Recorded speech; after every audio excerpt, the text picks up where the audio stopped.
มุมได้บักละสบายดี สวัสดีบ้านเลย สบายดีเด้อเฮ็ดเอากินก่อนสบายดีเจ้าโดยอึ๊บโอ้โหยาวขาดลาดเดี๋ยวมาใส่กระบะนี่บ่ได้พี่น้องเนาะ สิพากันติดรถของได้นี่ อึ๊บมันจะเป็นห้านที่เป็นพี่น้องเนาะเป็นในบ้านเพิ่นมีอุปกรณ์ครบอยู่นี่กันเนาะอุปกรณ์ก่อสร้างมีเหล็กมีปูนมีเสาเนาะบ้านประตูวงกบวงกบลูกตอกลูกติงมีเบิดพี่น้องเนาะห้านพรสวรรค์เนาะตู่ขายดินบล็อกเสาทอไม้เส้นวงกบบ้านประตูดินทรายเดี๋ยวครบวงจรเนาะผมขายแต่บักมี่เนาะ ขอได้เบิ่งช่วงนี้พี่น้องเนาะดกอะไรพี่น้องเนาะงานที่ชิฮักดึกดีขนุนพี่น้องเนาะวันนี้ก็สิได้สั่งไม้ไปให้น้องน้ำเพิ่นพี่น้องเนาะเดี๋ยวรายละเอียดแต่ใดเดี๋ยวทางอยู่ลุงจันทร์เพิ่นพี่น้องเนาะก่อนกลับบ้านก็เคลียร์งานให้มันจบเลยก็เดินทางกลับพี่น้องเนาะเพราะว่าเพื่อเขาจะได้ขึ้นไม้ก็เพื่อสิรายมือรายวันอยู่พี่น้องเนาะอาจจะ4-5 มื้อหรืออาทิตย์หนึ่งไปทางเขาไปหับชมทางพุ่นแหละบ้านนงน้ำพี่น้องเนาะสร้างเพิ่นมาอยู่บ่เด้นี่เนาะคือว่ามาอยู่ดอกพี่น้องเนาะถามเพิ่นเมื่อวานนี่เอาเป็นว่าพบพ่อกันอยู่บ้านนงน้ำอีกเทื่อนึงพี่น้องเนาะแวะสั่งไม้สั่งตอกให้นงน้ำเพิ่นก่อนพี่น้องเนาะพี่น้องเนาะในจังหวัดบ่มีคนส่งบ่เจ๊บ่มีคนส่ง เลยเนาะต้องขับรถไปเองเนาะต้องขับรถเอง เฮ็ดได้บาทนี่ลุงจันทร์ลูกค้าได้ขับรถเองเลยก็เนาะคากะลีนี่บอกกันมีคำมาก่อนคอยให้ลูกสาวคนขับกันเลยอ๋อโดยเดี๋ยวสิไหนบ้างคุยแล้วคนต้องคนกันราคานี่จะเอาไปเอาคนมาคนซอยหั่นโดยมีคำมาก่อนมื้อนี้เพราะว่าเขาผัดวันเจ้ายังเขาพระเยซูเลยวันอาทิตย์เขาผัดวันอาทิตย์เนาะแน่ทุกทิศเคลียร์นี่ก่อนเคลียร์เงินบ้านน้องปลากันแล้วจึงมาว่ากันใหม่กันโดยเนาะและบ่ยากหรอกเนาะทางกันเอาไปนี่สร้างก็มีดอกพี่น้อยเนาะได้ก็สิเบิ่งอีกเทื่อนึงจ้ะพี่น้องเนาะไปพี่น้องตัดภาพมาบ้านนี้ก็ฮอดบ้านน้องน้ำคือเก่าคือเดิมพี่น้องเอ้ยเนาะโอ้สร้างเพิ่นก็ขึ้นชั้นสูงแล้วพี่น้องเนาะบัดนี้ต่อหลังคาเลยเนาะไว้ว่าดิจวดจ้าดอะไรเนาะสร้างนี่เบิ่งเว้ยทางน้องน้ำเห็นยังเด้น่ะพี่น้องเนาะเนาะสบายดีละโดยเนาะโอ้เนาะปลาเลยกินต้มม่าอยู่พี่น้องเนาะทางนี้ก็สร้างเพิ่นเป็นหลังคาอยู่ทางน้องน้ำเป็นซักผ้าซักแล้วไปตากให้ละตากใกล้ๆเลยบ่ไปทางจะไว้ว่าดีเนาะขึ้นโค้งหลังคาเลยพี่น้องเนาะ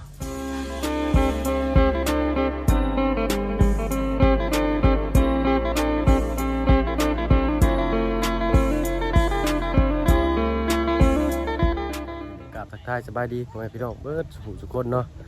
วันนี้ก็อยู่ช่องบาเพิ่งคือเก่าพี่น้องเนาะผมมาพอกันเมื่อนี้อยู่บ้านน้องน้ำเพื่อนงามเพิ่นพี่น้องเนาะค่อนข้างแดดพี่น้องเนาะมื้อนี้เนาะจะมีลมเนี่ยน้อยนึงมื้อนี้เนาะเลี้ยงช้างเพิ่นก็ลงมือจวดจ้าอยู่พี่น้องเนาะไปติดตามรับชมภาพบรรยากาศทางบ้านน้องน้ำเพื่อนงามเพิ่นพี่น้องเนาะภาพมาทางนี้น้องน้ำเพิ่นจะซักผ้าซักแท้แต่เช้าแต่เชี่ยวพี่น้อยเนาะ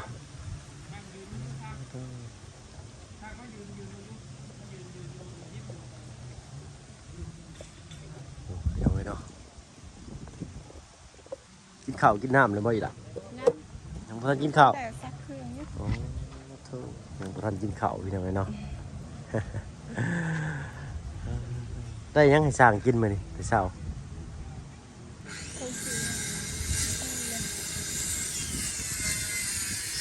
มื้อเช้านี่สร้างเพิ่นกินข้าวเลยบ่จ้ะ มันเขาซื้ออาหารอยู่มันดง อ๋อเพิ่นชื่ออาหารอยู่บ้านดงมากินเองบ่ ด้วย อืมเนาะซอยกันไปพี่น้อยเนาะเบิดสำนีบ่เสีย นะ ยังอยู่เนาะ ด้วย หักสักสำนีก่อนเนาะ ด้วย สักตัวที่เขาใส่แล้วเนาะ เครื่องเปื่อนมัดนะ อืมไปเลยเนาะอ๋อตัวตู้พ่อตู้แม่ก็อยู่ครบเบิดบ่บัดนี้ ด้วยเรียนที่น่าไป อ๋อหาหน่อไม้มากินหาอยู่ใกล้บ่ ไกลเลย เนาะคาดว่าอันทีมงานบุคคลมาอีหลากเป็นคนไปหาเนาะ ด้วย อ๋อเพราะว่าทั้งน้องน้ำมันต้องถ่าทีมงานเขามาเนาะพี่น้องเนาะต้องไปอันเก็บทั้งก่อนปึ๊บ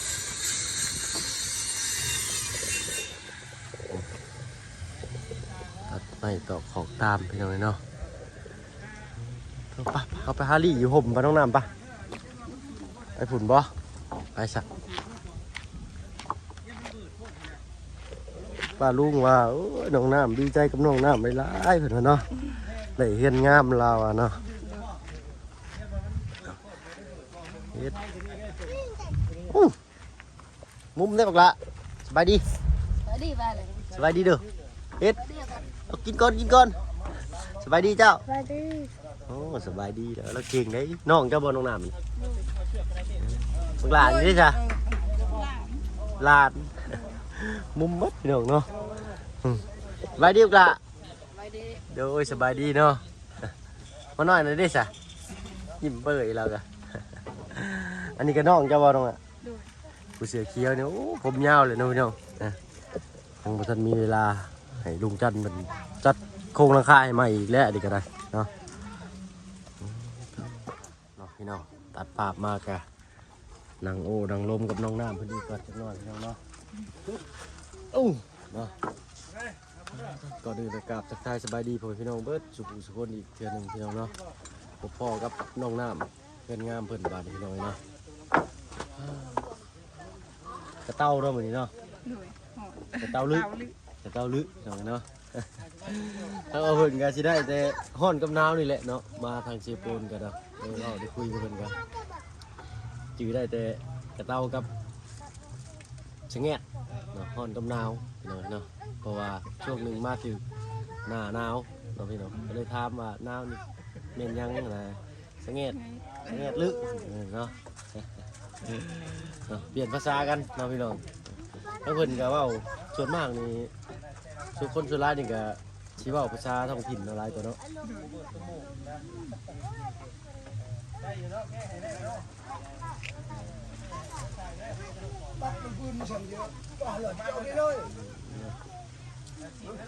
ตอนเที่ยงนี่สนุกนะได้ยังยอข้าวสากไป กินไข่แล้วกินไข่กับปลาติดคุกนั่น กินไข่กับปลาติดคุก โดย ไข่ปลาติดคุกเป็นยังไข่เนาะจะมีไข่ยังเงินเรืออยู่เนาะไข่ทางอันบาบุญสารวัตรมอบให้มื้อน่ะบ่ ยังกินอันนั้นไข่ไก่เบาไหลยัง อ๋อบ่าวไล่กับบาบุญสารวัตรเนาะ ด้วย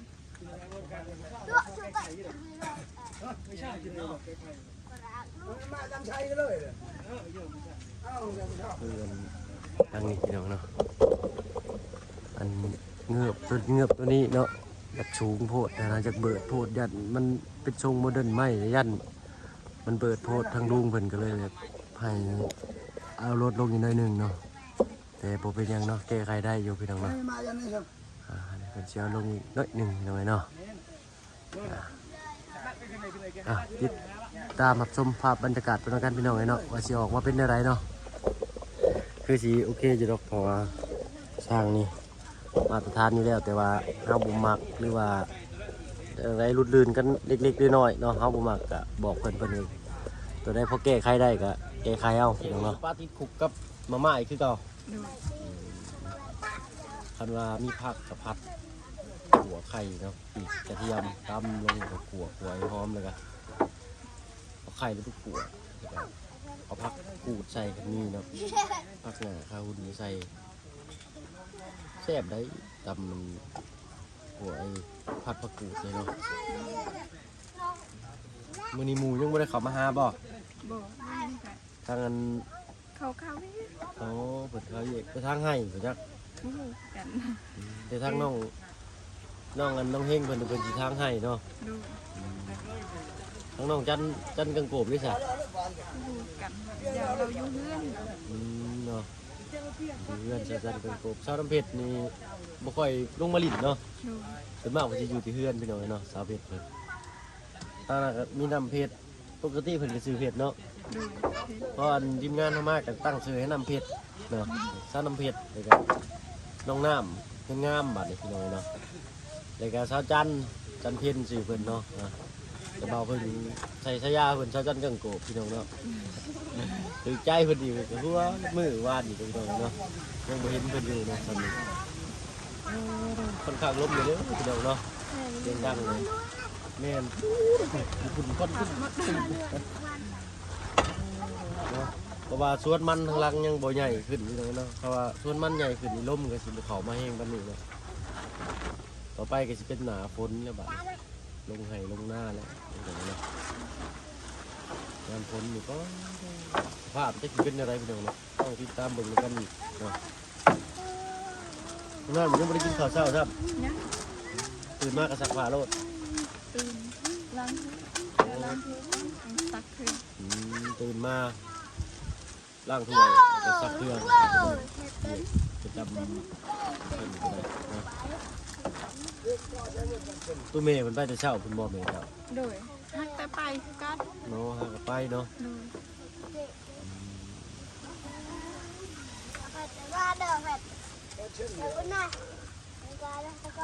แดดเลยท้องฟ้าโล่งเนาะท้องฟ้าโล่งมีหมอกเป็นจุดไปคาดว่ามีมันครึ้มมันสิเย็นเนาะทางนี้พอฟ้าโล่งสิแดดนะพ่อเนาะผู้รับตับใหม่ไปคือไงมื้อนี้ก็ทางลุงเพิ่นว่าสิเข้ามาสั่งไม้เจ้าก่อนแต่ว่ามื้อนี้ทางบ่าวสิพากันเมื่อแล้วสิพากันกลับเนาะมาอันหลายมื้อหลายวันเลยเนาะกินฮอดลูกกินฮอดเมียเนาะพากันกลับบ้านกับซองก่อนกินฮอดลูกหลานกินฮอดน้องอินเตอร์เพิ่นนี่เนาะ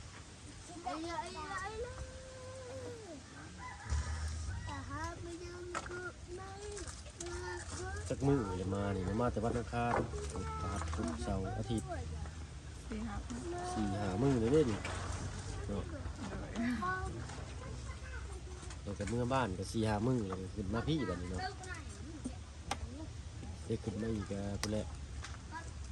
คันปะไว้หึงบัดสิเมื่อบ้านด้นก็บ่ได้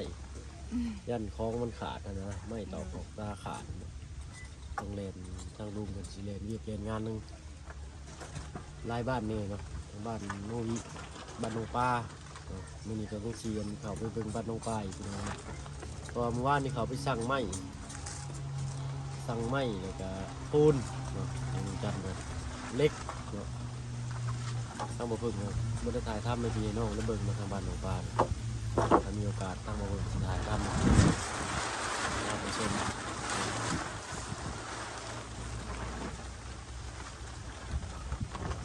ไปอยู่เนาะ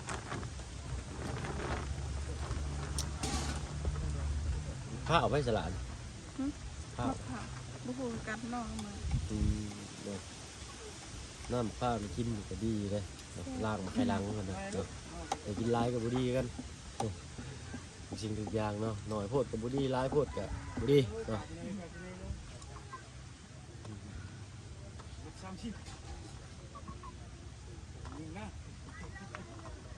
โอ้ยขึ้นหลังคานี่แดดเลยพี่น้องเนาะ เด็ดแห้งมัน แดดเองเสื้อผ้าเสื้อตากไว้มันจะสิกรอบผู้เล่นมันเห็นเนาะ มันแห้ง มันแดดหกกรอบ เด็ด ผู้เล่น ทั้งเด็ดทั้งลม บ่ได้ยากกว่าใดบ่สร้างได้อยู่เนาะได้อยู่เนาะสิเข้ามาไว้ได้นิดนึงเนาะคำสั้นน่ะแม่นเฮ็ดหลายกว่านี้เนาะ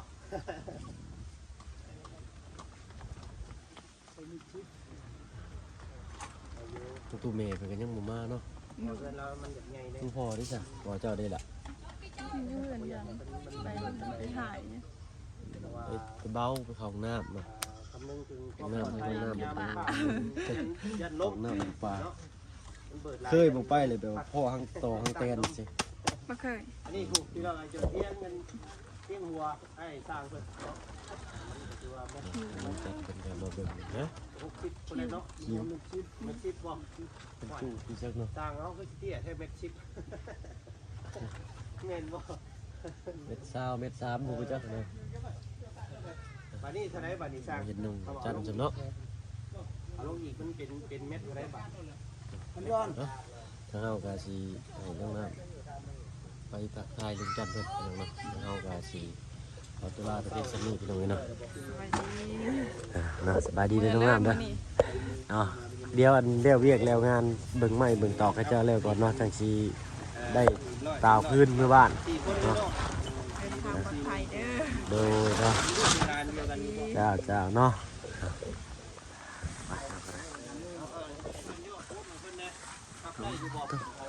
ระวังไงต้องได้เนาะจริงแล้วมันต้องเอาแป้งมันได้ถูก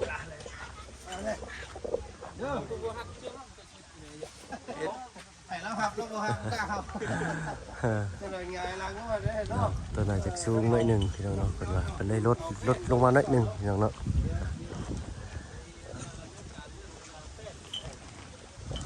บรรยากาศค่อนแดดพี่น้องเนาะทางลุงก็ได้อันเฮ็ดนางฟ้ามาให้น้องน้ำเพิ่นเนาะเฮ็ดอยู่เฮ็ดกินในสร้างเลยก็เอาเครื่องดื่มสู้กำลังมาให้สร้างเพิ่นพี่น้องเนาะ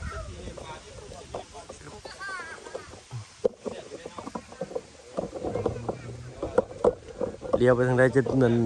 จะเหลื่อมตาพี่น้องเนาะเราก็สิขอตัวลาก่อนพี่น้องเนาะสำหรับ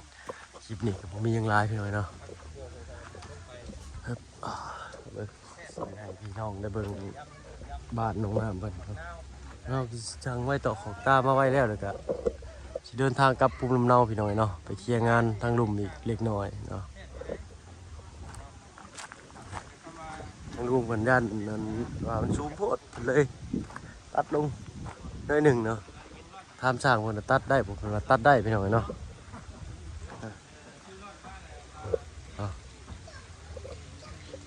สมมติว่าอยู่ประมาณช่างนี่ก็สิเบิดเชิดระเบิดประมาณนี้พี่น้องปุ๊บจังซี่สิแงนโพดนะแล้วก็ทางนี้จังซี่นะยามนั้นมันแงนโพดเนาะเอาลงอีกหน่อยหนึงซั่นนี่ปึ๊บช่วงอันโมเดิร์นนี่แงนโพดกับบ่งามเด้อพี่น้องเนาะช่วงอันหมอบโพดกับบ่งามเนาะต้องพอดีเอ๊ะโอ้ยดึกทุ่งถิ่มเลยคักนะทางนี้เนาะสำหรับคลิปนี้มีอย่างไรพี่น้องเนาะเขามาอัปเดตทางบ้านน้องน้ำให้พี่น้องนะครับไปชมกันเด็กหน่อยพี่น้องเนาะมารอบหน้านี้หวังว่าคือสีได้มุ้งเนาะมารอบหน้าได้มุ้งหลังคาเนาะเพิ่นขึ้นโค้งขึ้นยังนี้คือสีแล้วอยู่เนาะไปใน4-5 มื้ออาทิตย์หนึ่งเนาะกลับมาพอดีลุงจันทร์น่ะสีช่างกะสีบ่เป็นช่างกะสีเนาะลูซิ่งทางลุงจันทร์เพิ่นรับผิดชอบลูซิ่งเพิ่นพี่น้องเนาะ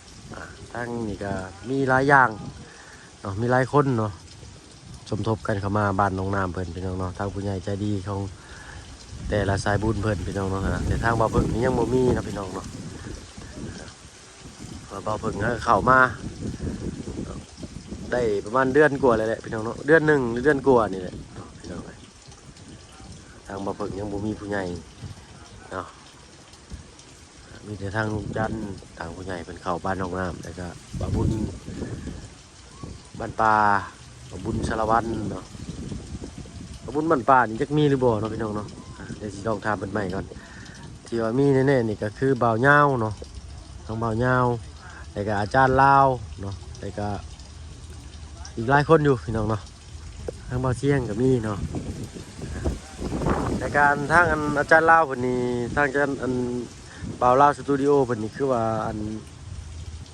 มื้อนี้นั่นสิมอบไม้ให้ลุงจันทร์สั่งไม้พี่น้องเนาะเพราะว่าทางบ่าวลาวเพิ่นนี่ เพิ่นเดินทางกลับภูมิลำเนาแต่เมื่อวานนี้แล้วเนาะพี่น้องเนาะเพราะว่าเพิ่นขึ้นมาก่อนเนาะเพิ่นก็เลยกลับก่อนเนาะฝากกันเนาะพี่น้องฝากลุงจันทร์กับลุงจันทร์สั่งเนาะพี่น้องสั่งไม้เข้ามาเนาะหรือจังใดสิได้ไม้หรือสิได้หยังก็ติดตามรับชมนำกันพี่น้องเนาะว่าสิได้สั่งไม้บ่มื้อนี้เนาะทางอันห้านเพิ่นก็ลูกน้องบ่อยู่พี่น้องเนาะสิได้เขาคือเขาแห้งจากสั่งเนี่ยเนาะจัก2คนเนาะก็ไปขับเอารถมาเนาะทางเฮาก็สิไปขับรถแก่ไม้มาให้เนาะอันให้สร้างเพิ่นไปย่อขึ้นซื่อๆเนาะย่อขึ้นย่อลงเนาะแล้วเฮาก็สิขับรถมาเองเนาะสิเป็นยังไงก็ไปติดตามรับชมคลิปหน้าพี่น้องเนาะสำหรับคลิปนี้อันนี้หุ่นมาแล้วพี่น้องเนาะโอ้ยว่าแต่บ่มีมาแล้วพี่น้องเนาะโอ้เนาะโอ้ยเนาะไม่มาเลยเด้อไม่โอ้เลยดูว่าสิเข้าไปเอาเนาะแต่นี่ได้บ่เอ็ดเนาะกำลังล้มกันเรื่องชีเข้าไปเอาไม้เนาะ ต้องเลยโดยอึ๊บเนาะยาวขาดลาดมาใส่กระบะนี่บ่ได้พี่น้องเนาะมาเลยเด้อพี่น้องเนาะไฟจวดจ้าดขนาดเลยเนาะบ่ต้องคล้องค่อยเนาะยันนั้นทั้งสร้างเพิ่นเสียเวลาพี่น้องเนาะสร้างนี่ก็เพิ่นบ่ได้เข้าอันนั้นเนาะโอ้เท่าเนาะไปสั่งทาได้อีนี่เนาะเพื่อนจวดจ้าดเนาะ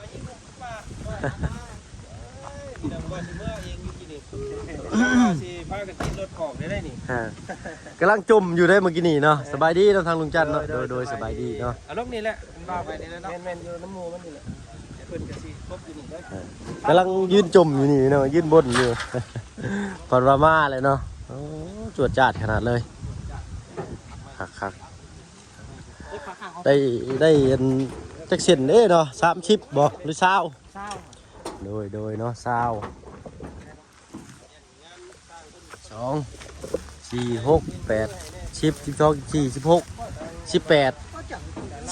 18อีกขาด2ตัว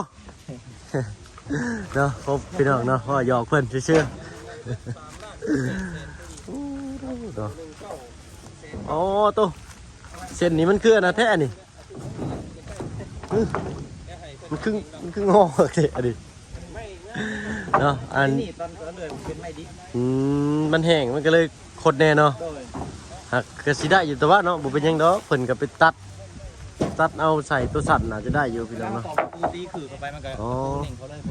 เนาะเวลาตอกปุ๊บมันก็สิยืดขึ้นพี่น้องเนาะเพราะว่าไม้มันยืดยุ่นได้เนาะไม้บ่หักเนาะมันจะงอก่อนจังสิหักอะไรพี่น้องเนาะชาวโตนะโอ้ยขาดเนื้อคนหนึ่งที่นี่เนาะไปซอยบัดย่อลงก่อนพี่น้องเนาะได้บ่เขาก็บ่มีเวียกเฮ็ดแล้วนี่ เขาก็ยืนเงาอยู่แล้วนี่เนาะว่าสิซอยเพิ่นพี่น้องนะ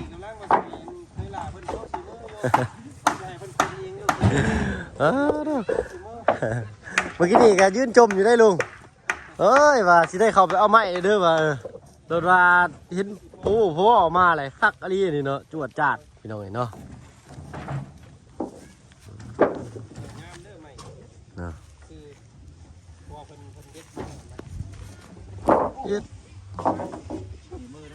โอ้มันกัดมือเลยเห็นได้บาดนี่แล้วบ่หักแขวมันตอนเอามานั่นมันครบเนาะลายแห่งนักอยู่เนาะแล้วยูนไม่สิหัวนี่ก็บ่ทันหน่อยเนาะเอา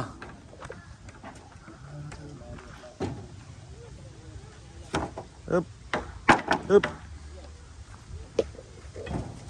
มืดเข่ากล้องกับพี่น้อยเนาะ มาแล้วท้องน้ำไม่บันนี่เนาะ จวดจ้าดบ้านเจ้านี่เนาะ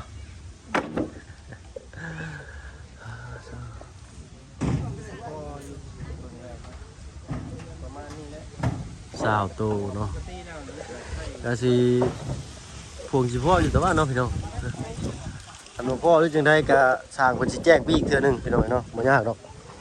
เพราะว่าทางอันบ่อนสร้างไม้ก็รู้จักกันอยู่เนาะให้เพิ่นเอามาให้ก่อนเลยเขาขึ้นมาจังมาเคลียร์ก็ได้เห็นเนาะทางลุงจันทร์เพิ่นเคลียร์บ่ยากหรอกเนาะลุงจันทร์สายจวดพี่น้องเนาะอันลุงจันทร์นั่นใบนี่จวดโลดมาโลด ปฏิเสธบ่ได้เนาะพี่น้อง คักเป็นนั้นว่าไปยิงนกยิงนูอยู่ป่ามาสั่งมาส่งเลยพี่น้องเนาะกำลังว่าสิไปคนเอาเองพี่น้องเนาะโอ้ยว่าสิได้ย่อไม้บ่ได้ย่อซ้ำบาดนี้พี่น้องเนาะ โอ้โธ่เนาะเอ้าบ้านหลังนี้ก็คือจังหวะมีแววแต่แนวดีๆเนาะมีแววแต่แนวดีๆก็คือสีงดสีงามอยู่ดอกเนาะหลังคาขึ้นสูงกับพอดีมาทันก็ได้ตัดลงเนาะตามที่เอาต้องการตามแบบที่เฮามักนะพี่น้องเนาะไม่ก็ว่ารอคงคอยถ่าคือว่ามาโลดนะเนาะก็ขอให้มีแต่แนวดีๆเกิดขึ้นเนาะบ้านหลังนี้เอ้าไม่ก็มาเลยบ้านพี่น้องเนาะค่าเสียหายกับผู้อยู่ในมือลุงจันทร์ผู้แหละเนาะสำหรับคลิปนี้ก็สิขอตัวลาก่อนพี่น้องเนาะสำหรับคลิปนี้ก็บ่มีหยังหลายพี่น้องเนาะถ้าว่าผิดพลาดประการใดขอโทษขออภัยพี่น้องเนาะอันผิดพลาดจังใดก็ทักเข้ามาได้เนาะคอมเมนต์กันเข้ามาพี่น้องเนาะปรับเปลี่ยนปรับปรุงให้พี่น้องเลยคอมเมนต์ป้าไว้เดี๋ยวเราจะเข้าไปตอบด้วยตนเองเนาะใหม่ก็มาบาดหน่อยเนาะซาวโตเด้อพี่น้องเด้อเนาะประมาณ3 ล้านบาทเพิ่นว่าประมาณนี้แหละพี่น้องเนาะก่อนอื่นก็ขอบใจที่เขามาหาชมคลิปนี้เนาะทางเราก็จะขอตัวลาก่อนทางบ่พึ่งนี่เนาะเอาเป็นว่าสบายดีคลิปนี้เนาะพอกันคลิปหน้าพี่น้องเนาะ